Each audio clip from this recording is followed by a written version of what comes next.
Hi, my name is Roz Savage and I'm a British ocean rower. I row across oceans to raise awareness and inspire action on environmental issues. So 3 years I rowed solo across the Atlantic Ocean and I'm now 2/3 of the way through rowing across the Pacific. Last year I rowed from San Francisco to Hawaii, and this year I rowed from Hawaii to the little islands nation of Kiribati, where I saw firsthand the human face of climate change. They have no point of land more than 6 feet above sea level there, so within the next 50 years they expect not to have a country anymore. So I've come here to Copenhagen to add my voice to the multitude, and I got here by environmentally friendly means. Some friends and I walked from Big Ben in London to Brussels, from where I caught the Climate Express train to Copenhagen in my role as a United Nations climate hero. So here I am, and it's very exciting to be here. What can I offer?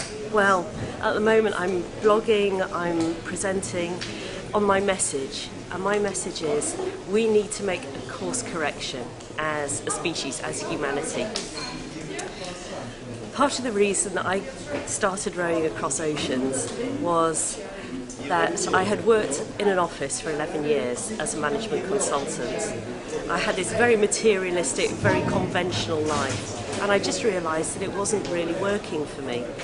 So, trying to figure out what was going to work for me, I sat down one day and wrote 2 versions of my own obituary, the one that I wanted and the one that I was heading for, and they were really different, and I realised I was going to have to make some big changes. So I made a course correction, and I think that's what we collectively need to do now. We need to look back from the perspective of the future, from 2020 or 2050, and say, if we carry on as we are now, are we going to be where we want to be? What kind of a legacy are we going to leave for the people who come along after us? And I think we'll find that when we join up the dots, we do need to make a course correction. And it's not going to be easy. There are going to be struggles. Rowing across an ocean isn't easy either. It takes me about 1 million oar strokes to do each of my ocean crossings. That's 100 days of 10,000 oar strokes. A 1 stroke doesn't get me very far, but you take 1 million tiny actions and you add them all together, and you really can achieve almost anything. And I think that's what we need to do now. So I'm going to be urging the delegates to face that difficult decision with courage and with commitment. We can do it. And I feel like there's this amazing energy building in Copenhagen now.